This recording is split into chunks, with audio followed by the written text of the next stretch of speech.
English को लेकर हम बात करते हैं, लेकिन उसको थ्योराइज करने का काम रविकांत जी और फ्रांसेस्का ओर्सिनी दोनों के संपादन में एक महत्वपूर्ण किताब छपी है।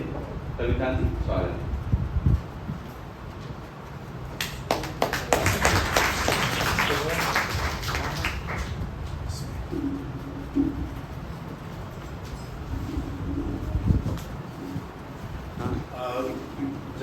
जब तक ये सेटअप हो मैं शुरुआत कर देता हूँ।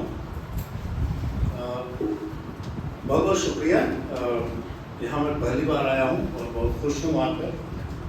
नवीन जी बहुत समय से कह रहे थे और गंगा जी भी और विकास ने भी धमकी दे रखी थी, तो मैं हाजिर हूँ।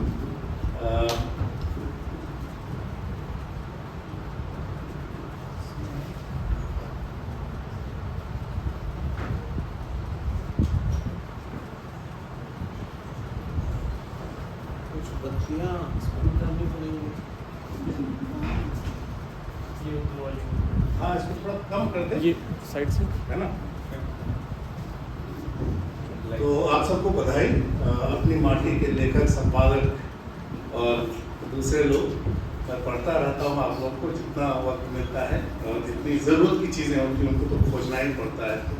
मैं मूलतः इतिहासकार हूँ, मूलतः अनुवादक भी हूँ। मूलतः नहीं कहूँगा, काफ़ी अनुवाद किया है मैंने और मज़े में किया है इतिहास, लेकिन मैं मीडिया का इतिहासकार हूँ। और मीडिया में मैं सिर्फ एक मीडिया को एक साथ नहीं देखता हूँ, सब मीडिया को साथ रख के देखता हूँ। अंतर माध्यमिक इतिहास देखता हूँ मैं सिनेमा का। मेरा मानना है कि जैसे मैक्लुहान ने कहा था कि मीडिया जिस तरह से आपके आंखों का, आपकी इंद्रियों का विस्तार है, उसी तरह से एक मीडिया दूसरे मीडिया का विस्तार है।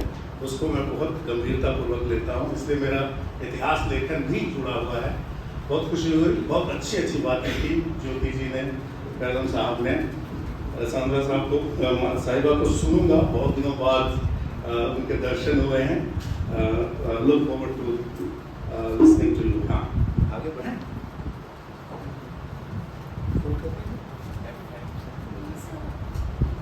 तो मैं जो मेटाफर की बात कर रही थी, ज्योति जी रूपक की बात कर रही थी, मैं उसको लेकर के आगे बढ़ना चाहता हूँ कि अनुवाद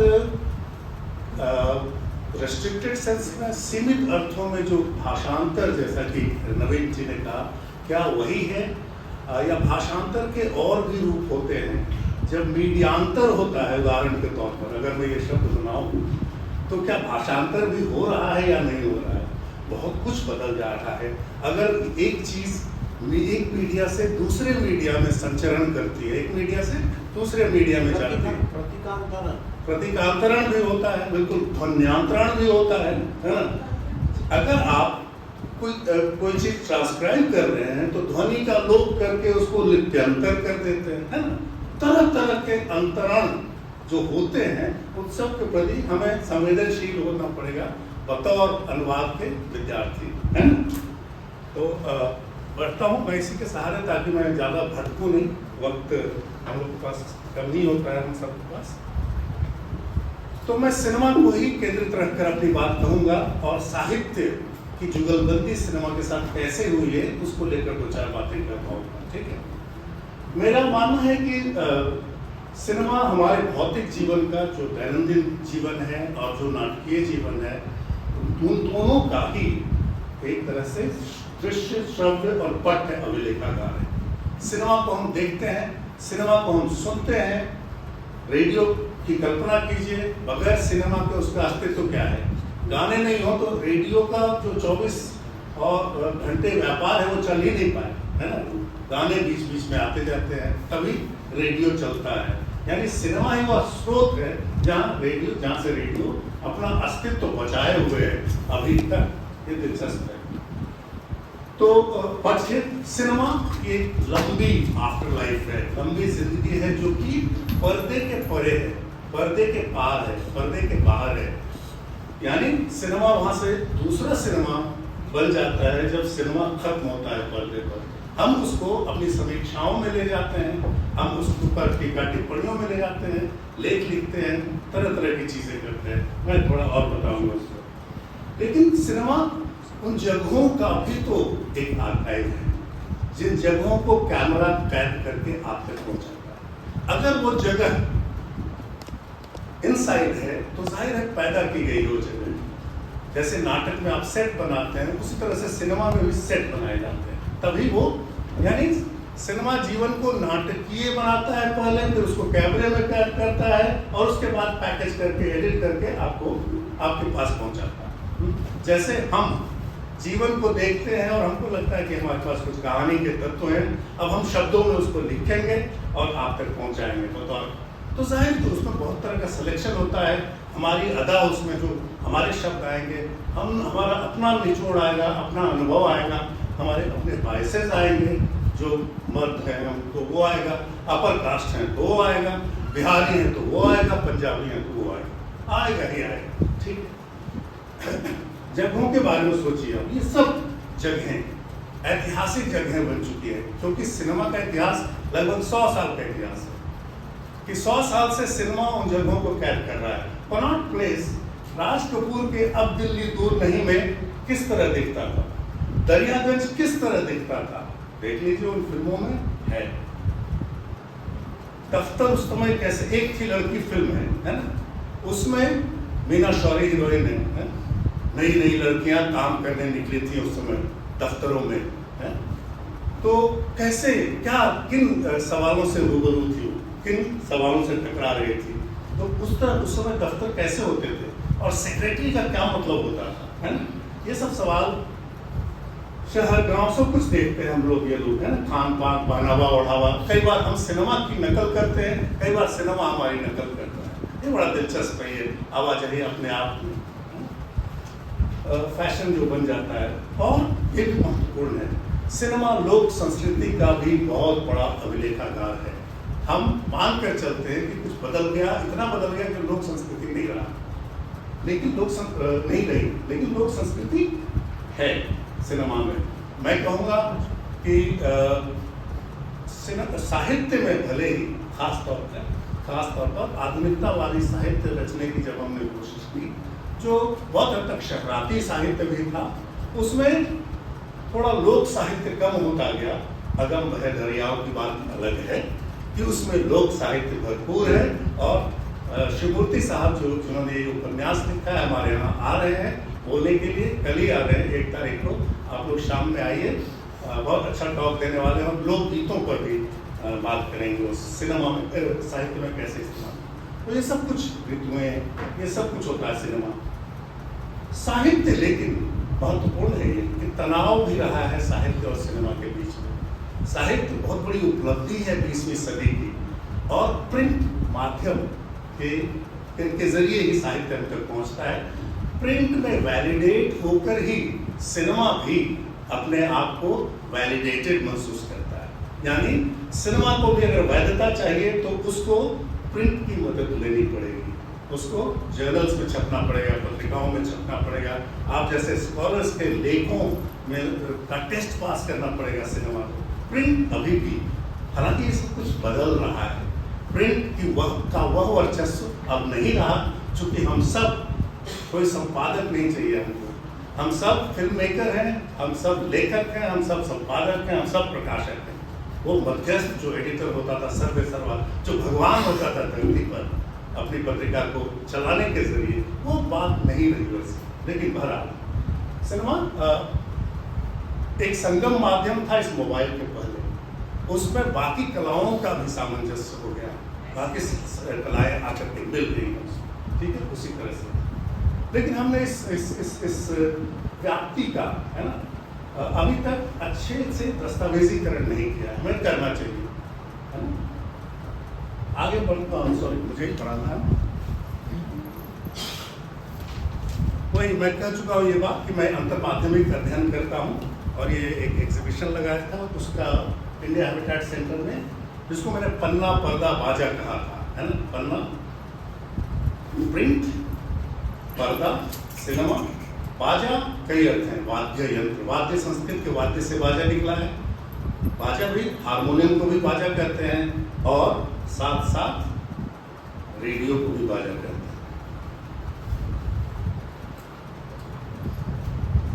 आप लोगों ने चूंकि धरोहर को भी कहा था, तो मैंने सोचा चलिए टैग कर देता हूँ एक आध स्लाइड में।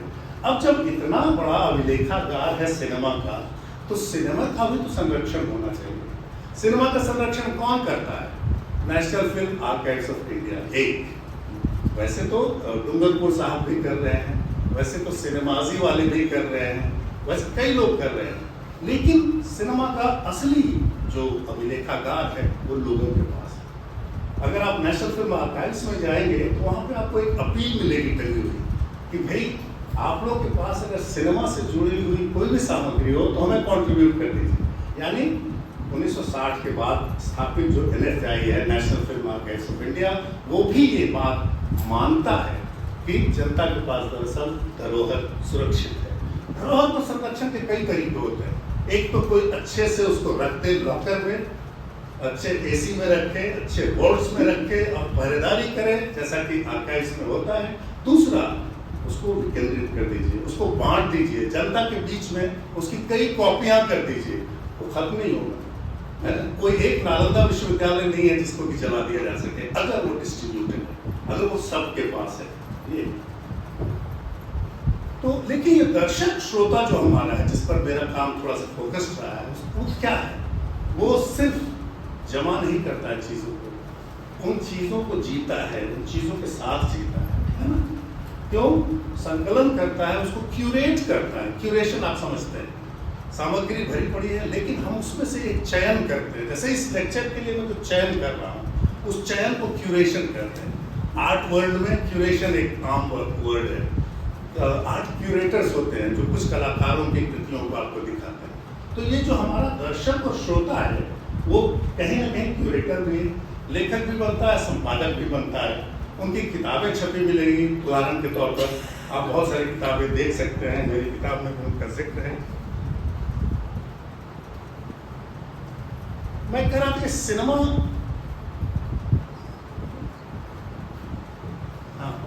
सिनेमा एक ये दाहिने में जो छोटी सी इमेज है आगे आएगी। मैं कह रहा था कि सिनेमा में जो फिक्शन है, सिनेमा में जो कहानी है, उसकी भी लंबी जिंदगी होती है, पर्दे के पार जिंदगी होती है। किन फॉर्म्स में? सिनॉप्सिस के रूप में, समीक्षाओं के रूप में, स्टोरी बुकलेट्स के रूप में, चौपतिया जिसको हम लोग कहते थे, जो कि हर शहर में सिनेमा हॉल के आगे बिकते थे, है ना? और सचित्र गीत डायलॉग नाम की किताबें होती थी, जिसमें कि डायलॉग्स क्यों? क्योंकि ये मेमोरेबिलिटी थी। आप लोग टेलीविजन के पहले के ज़माने की कल्पना कीजिए। मुझे पता है आप लोग सब टेलीविजन के ज़माने की पैदाइश है, ठीक है?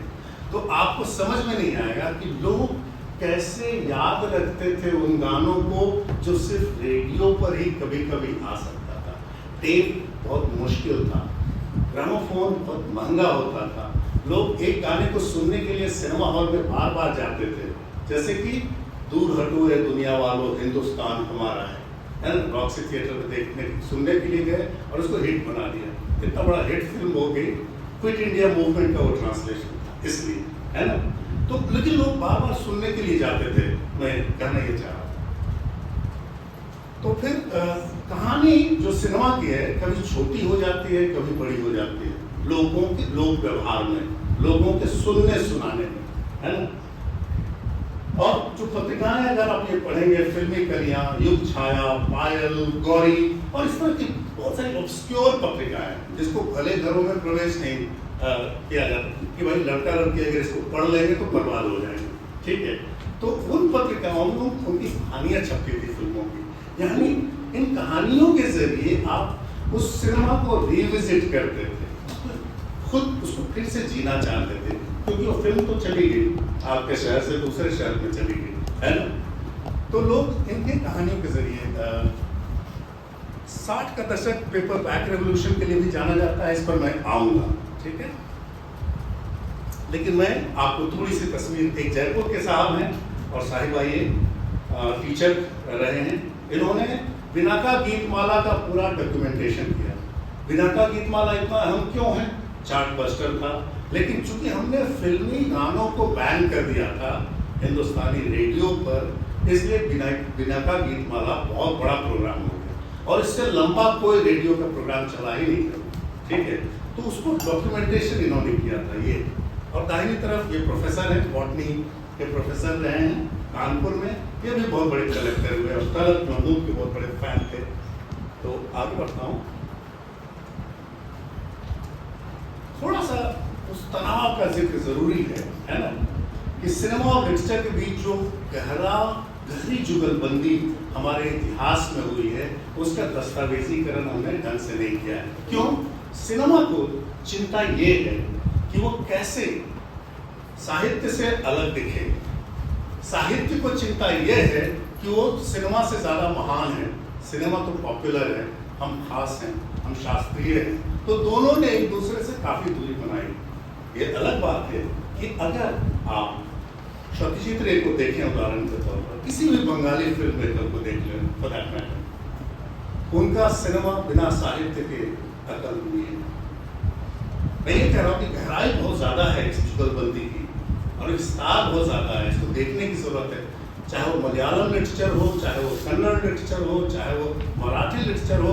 फिल्में एक ज़माने में मराठी और हिंदी दोनों में साथ बनती थी, बांग्ला हिंदी में दोनों साथ बनती थी, तमिल हिंदी में साथ साथ बना करती थी। आज भी ये हो रहा है, लेकिन साहित्य वो चीज़ थी जहाँ से ये लोग प्रेरणा ले रहे थे, चीज़ था। अब ये ऋतिक घटक जैसे बड़े फिल्मकार है ना, आतंकित हैं साहित्य के सिनेमा पर प्रभाव को लेकर के।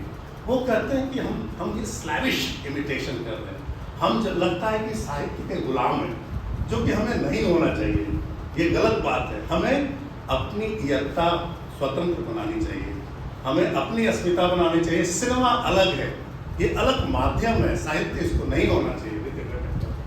दूसरी तरफ एक और जो तनाव है, जिसको आप शिष्ट साहित्य कहते हैं और लोकप्रिय साहित्य, फुटपतिया साहित्य जिसको आप कहते हैं, दोनों के बीच का जो तनाव है, इसी को आनंदी प्रसाद शुक्ला जो कविता कोश आनंदी पर हैं मौजूद, मैंने सर्च किया गुलशन नंदा तो ये कविता मिल गई। उधो रंच नमन आनंदा, धिक ऐसी सांसों का जीवन जिसमें ताल न छंदा। ये क्या कोई जीवन है जिसमें न ताल हो न छंद हो? क्या बात है। नस्त कमल की गुम होती है, सर में कीचड़ गंदा। ठीक है, व्यर्थ हुए गुरुदेव निराला, सार्थक गुलशन नंदा, है ना। दो दुनिया है, गुरुदेव रविन्द्रनाथ टैगोर है ना, निराला जो कि खुद को गुरुदेव से कम नहीं मानते थे, ठीक है, और हमारे गुलशन नंदा को लोग पसंद करने लगे, सार्थक हो गए, वो लोग निरर्थक हो गए। मतलब एक तरह से प्रलाप है, विलाप है। ये कैसी दुनिया आ गई है जिसमें गुलशन नंदा को 1960s का पेपर बैग रेवोल्यूशन है ना, जिसको मैं समझने की कोशिश कर रहा हूँ, उसको ये कह रहे हैं कि क्या जीवन है कि लोग यही सब पढ़ते हैं, कूड़ा कचरा साहित्य के नाम पे। थोड़ा सा एक और फॉर्म है अनुवाद का, और उम्बर्टो इको इटली वाले, उन्होंने बहुत कुछ लिखा है इस पर, पैरोडी के फॉर्म पे बहुत कुछ लिखा है, मेरे बड़े प्रिय साहित्यकार भी रहे हैं। तो ये पैरोडी है।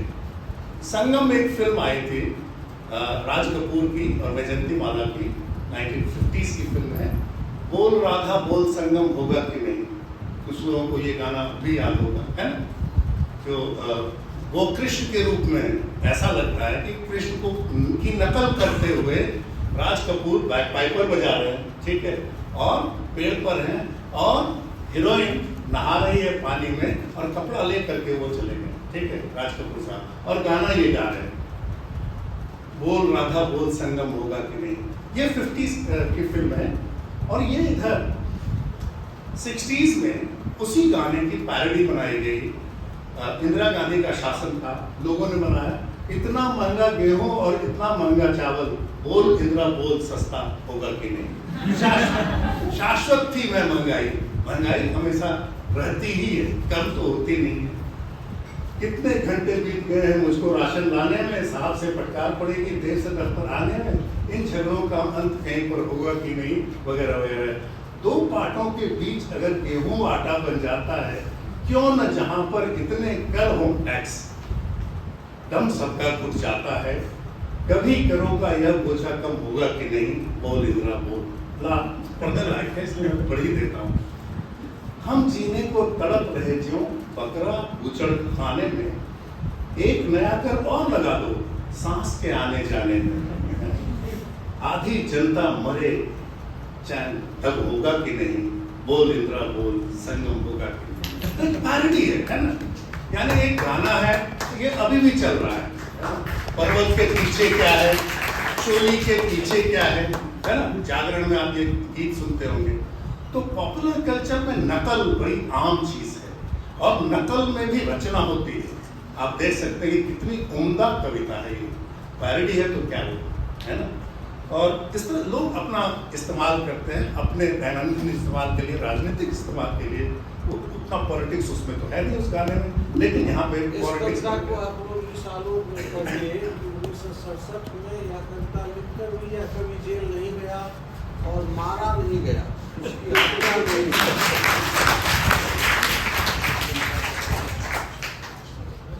कहीं आज ऐसी कविता नहीं निकालती। अब आपको मतलब आपने बहुत सारे ऐसे भजन सुने ही होंगे जो कि फिल्मी गानों के ट्यून पे आधारित होते हैं। वो स्टॉक होता है ना, बहुत आम चीज़ है। एक और आपको फिल्म चालीसा दिखाता हूँ, जो कि माधुरी फिल्म पत्रिका में ये भी फिल्म चालीसा छपा था। सहगल चरण स्पर्श कर नित्य करूं मधुपान, सुमिरो प्रतिपल विमलदा निर्देशन के प्राण, है ना। स्वयं को काबिल मानिके सुमिरो शांताराम, भी शांताराम बहुत बड़े ख्याति प्राप्त अतुलित करूं देहु फिल्म में काम। ये दोहा यहाँ से शुरुआत है। और आखिर इसमें बीच में बहुत सारे लोग आते हैं, तारा सिंह, प्राण, शम्मी कपूर, हीरोइनें बहुत सारे लोग बीच में आते हैं। और उन सब की स्तुति है, उन सब की स्तुति है एक भक्त द्वारा, एक फैन द्वारा, एक प्रशंसक द्वारा बाकायदा लिखी हुई कविता है, जिसका मीटर काफी ठीक है, छंदबद्ध ठीक है। आखिर बोल देता हूँ, इसको पढ़ लीजिएगा, मेरी किताब में भी है, नहीं तो मैं भेज दूंगा। बहु विधि साज सिंगार कर पहन वस्त्र रंगीन, राखी हेमा साधना हृदय बसो तुम तीन। इसमें बीच में कहीं ये भी है कि मैं बॉलीवुड से काम नहीं चलेगा, हॉलीवुड भी मैं जाना चाहता हूँ। तो हे मेरे देवी देवताओं, मुझे आशीर्वाद दो कि मैं हॉलीवुड जाऊँ और वहाँ के हीरो हीरोइन की मजाक में फूल चढ़ाऊँ और अपना जीवन सार्थक करूँ। ठीक है। दो चार और हैं। ये लिस्टर्स की मैगजीन्स हैं, इस पर टाइम नहीं है मेरे पास जाने का। लिस्टर भी, श्रोता भी, जो कि बहुत बड़े कवि नहीं हैं, कवि छोटी छोटी पत्रिकाएं निकाल रहे हैं छोटे छोटे शहरों में, क्योंकि वो फरमाइशें भेजते हैं, गाने सुनते हैं, उनका नाम आता है कि झुमरी तिलैया से बर्नवाल ने ये गाना सुनने की फरमाइश भेजी है। ठीक है, लेकिन वो ईथर में वो आवाज आई और गुम हो गई, उसमें कोई स्थायित्व तो नहीं है, वो गायब है, उसका आर्काइविंग नहीं हुई उसकी। ठीक है, तो ये लोग खुद ही अपना एक आर्काइव अभिलेखागार बना रहे हैं, प्रिंट में बना रहे हैं। प्रिंट का स्थायित्व किंचित ज्यादा होता है, थोड़ा ज्यादा होता है ना, इसलिए ये पत्रिकाओं के ही नाम है। 2-4 मिनट और।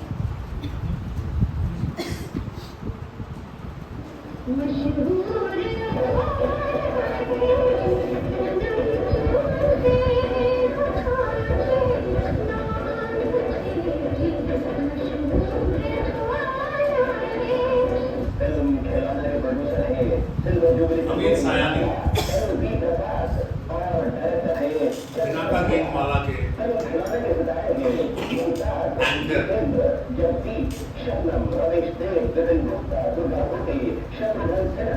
और एक प्यार के मारे बादल के अमर रोल में Sanjeev Kumar.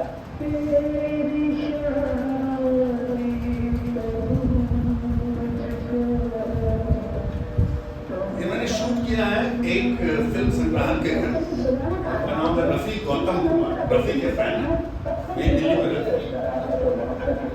Record gramophone player बज रहा है, मैंने फिल्म बनाई।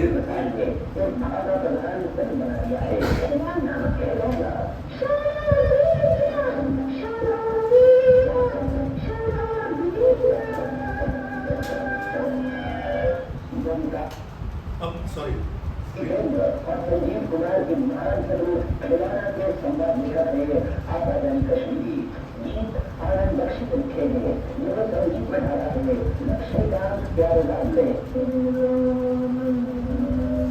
टाइटल सॉन्ग आखिर में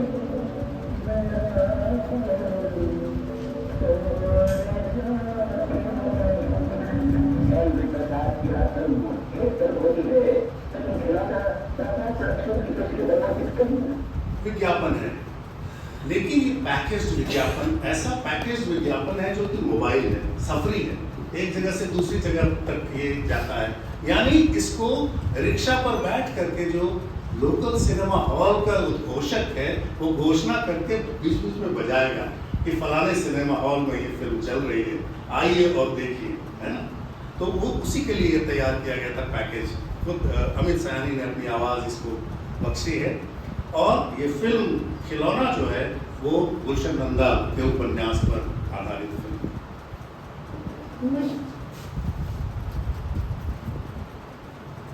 बस आखिरी बात गुलशन नंदा पे और मैं मेरा काम है, ठीक है। ढेर सारी फिल्में बनी। गुलशन नंदा उसी पेपर बैग रेवोल्यूशन के वन ऑफ द लीडर्स थे, एक अग्रणी लेखक कह सकते हैं आप उनको। इन पॉकेट बुक्स ने शुरू में इनको नहीं छापा, वैसे जैसे आनंदी प्रसाद कह रहे हैं कि टीचर गुलशन नंदा वाला, तो लेकिन बाद में लोग इनके पीछे कतारें बांध देते हैं। फिल्मकार ही नहीं, प्रकाशक भी। इतनी फिल्में, इससे भी ज़्यादा फिल्में उन्होंने लिखी। 60s, 70s, थोड़ी 80s तक, चीना तक। फ्रांचेस्का के स्टूडेंट हैं जिसने काम किया है गुलशन नंदा पर, कि इनके नाटक भी खेले गए गुलशन नंदा के उपन्यासों पर, और चीन में खेले गए। तो चीन में सिर्फ आशीष नंदी या टैगोर ही लोकप्रिय नहीं थे, गुलशन नंदा भी लोकप्रिय थे, ठीक है। ये मैंने छोटा सा एक लेख लिखा था, उसका कवर है, उसको में जाने की जरूरत नहीं है। ये बड़ी मशहूर फिल्म है हुई, बिग हिट्स। इसको आप देख सकते हैं, शायद मजा आया आपको भी। मैं सिर्फ इसमें यहाँ पे यह आर्ग्यू कर रहा हूँ कि ये बड़ा मुश्किल है तय करना कि सिनेमा को देखकर गुलशन नंदा अपने उपन्यास लिख रहे थे या उपन्यास को देखकर लोग उनके पीछे भाग रहे। बड़ा 1.5 घंटे में आप 1.5-2 घंटे में, 2.5 घंटे में इनका उपन्यास खत्म कर सकते हैं। लोग एक शहर से दूसरे शहर में जानते थे, डेली पैसेंजर जिसको कहा जाता है हमारे इलाके में, करते थे।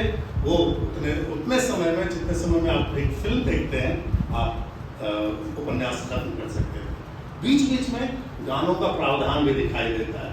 सारे डायलॉग्स लगभग वही लिख देते थे, यानी कोई डायलॉग राइटर आपको रखने की जरूरत नहीं पड़ती थी। गुलशन नंदा के उपन्यास इस बड़े दिलचस्प थे, इसीलिए हिंदुस्तानी में थे। चूंकि ये उर्दू के इंसान थे, पाकिस्तान से आए थे, और उर्दू में इनको हिंदी तो बाद में इन्होंने सीखी, लेकिन कोई और हिंदी में लिख देता था। एक लिप्यंतर वहाँ भी हो रहा है, ठीक है। मैं सिर्फ यहाँ ये कह रहा हूँ कि कई बार पढ़ते हुए लगता है कि वो फिल्म के परिदृश्य, फिल्म के दृश्य की कल्पना कर रहे हैं जब वो लिख रहे हैं। साउंड को भी वो सोचते हैं। जैसे कि सीन में ऐसा लगता है कि किसी की आवाज़ आ रही है और वो महिला चौंक रही है, उसको डिस्क्राइब कर रहे हैं, उसको आप तुरंत उतार सकते हैं। कैमरा ही ध्वनि के साथ दोनों चीज़ें एक साथ दिखा सकता है, लेकिन यहाँ शब्दों के जरिए वो कल्पना कर रहे हैं। मैं कह रहा हूँ कि एक मल्टीमीडिया इमेजिनेशन से लिख रहे हैं गुलशन नंदा, इसलिए इतने आकर्षक थे और लोकप्रिय हुए।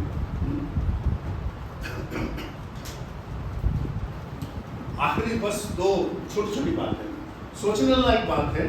भाषाएं तो ठीक है, हम लोग चयन करते हैं, अनुवाद करते हैं, हम किस टेक्स्ट का अनुवाद क्यों करते हैं, और उसके पीछे सही कहा ज्योति जी ने, उसके पीछे थोड़े हमें आगा पीछा जोड़ देना चाहिए, क्योंकि मैं भी संघर्ष करता हूँ उस विरासत की भाषा से जो मेरी राजनीति को अच्छे से एक्सप्रेस नहीं करती है, व्यक्त नहीं करती। तो मुझे कहीं ना कहीं उसकी आलोचना भी करनी होती है, लेकिन मैं उसको फेंक नहीं देना चाहता हूँ, क्योंकि उसमें और भी कुछ है इतिहास के तत्व जो काम लायक हैं, जो पॉलिटिकली करेक्ट नहीं भी होते हुए कुछ इंटरेस्टिंग तो है। कम से कम ये तो हमें पेट्रियार्की के बारे में बताते ही हैं कि मर्द स्त्रियों को कैसे देखते थे, उदाहरण के तौर पर, कि वो युग ये युग जैसा नहीं था। ये युग तभी तो हम समझेंगे कि स्त्रियों का संघर्ष फिर हुआ किसके खिलाफ। अगर हम इतिहास को ही ठीक कर देंगे सीधा अभी ट्रांसलेट करते हुए, तो हमें इतिहास तो कभी समझ में नहीं आएगा, हमें वर्तमान भी समझ में नहीं आएगा, हमें भविष्य भी समझ में नहीं आएगा। हम किस चीज के लिए लड़ रहे हैं, हमारे स्वप्न क्या है ना? इसलिए सॉरी, हाँ, तो पीके की भाषा भोजपुरी क्यों है? पीके फिल्म देखिए ना, पीके दूसरे प्लैनेट से अवतरित होता है इस प्लैनेट पे, नंगा पुंगा पीके है ना, और लेकिन उसकी भाषा भोजपुरी वो सीखता है। क्यों? मैट्रिक्स जैसी फिल्म में, जैसे फिल्म में होता है ना कि ट्रांसफर हो जाता है, नॉलेज ट्रांसफर हो जाता है अगर आप किसी को टच करते हैं, छूते हैं। उसी तरह से इसने तवाइफों को छुआ था जिनकी जबान भोजपुरी, तो इसलिए भोजपुरी ही वो भाषा है जिसमें वो बोलता है। वैसे इंग्लिश है, फिल्म की जबान इंग्लिश है, मुख्य किरदारों की भाषा। तपस्वी जी संस्कृतनिष्ठ हिंदी में बोलते हैं।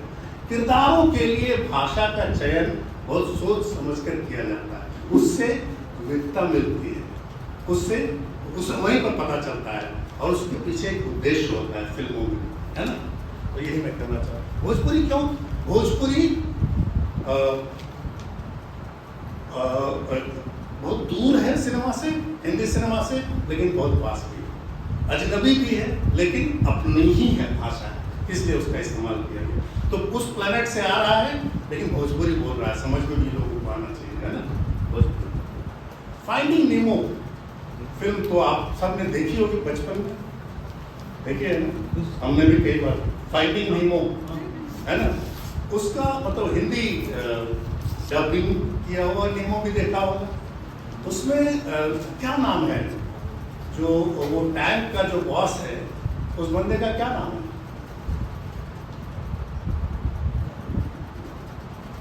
याद है? उसका नाम है शहनशाह, हिंदी वाले वर्ड, हिंदी डब्ड वर्जन है ना, उसका नाम शहनशाह है इंग्लिश में, है ना, शमशाह, लेकिन इसमें शहनशाह हो जाता है।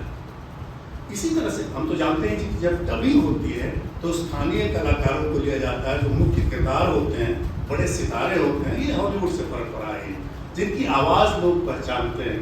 तो शाहरुख खान भी आवाज़ देते हैं, है ना, दूसरे लोग बड़े बड़े सितारे भी आवाज़ देते हैं, महिलाएं देती हैं। तो यहाँ जो हो रहा है वो ये हो रहा है कि अलग अलग फिश है, उन सब का चरित्र अलग अलग है। तो जब ट्रांसलेशन हो रहा है, अनुवाद हो रहा है, तो उनको रीजनल वेरिएशंस के हिसाब से, क्षेत्रीय विविधताओं के आधार पर उनका चरित्र निर्माण किया जा रहा है। तो कोई बंगाली एक्सेंट में हिंदी बोल रहा है, कोई पंजाबी में बोल रहा है, कोई तमिल में बोल रहा है, और नीमो भी, नीमो वगैरह न्यूट्रल जैसे, है ना, बच्चा हिंदुस्तानी बच्चा है नीमो ट्रांसलेशन में। तो ये बहुत तरह के रचनात्मक खेल होते हैं। तो अनुवाद को मेटाफर के रूप में अगर आप लेंगे और कई मीडिया के तक आप सोचेंगे एक चीज को, सामग्री को कि कैसे कैसे बदलती है, बहुत मजेदार चीजें आपको दिखेंगी। बहुत बहुत शुक्रिया, आपने इतना ख्याल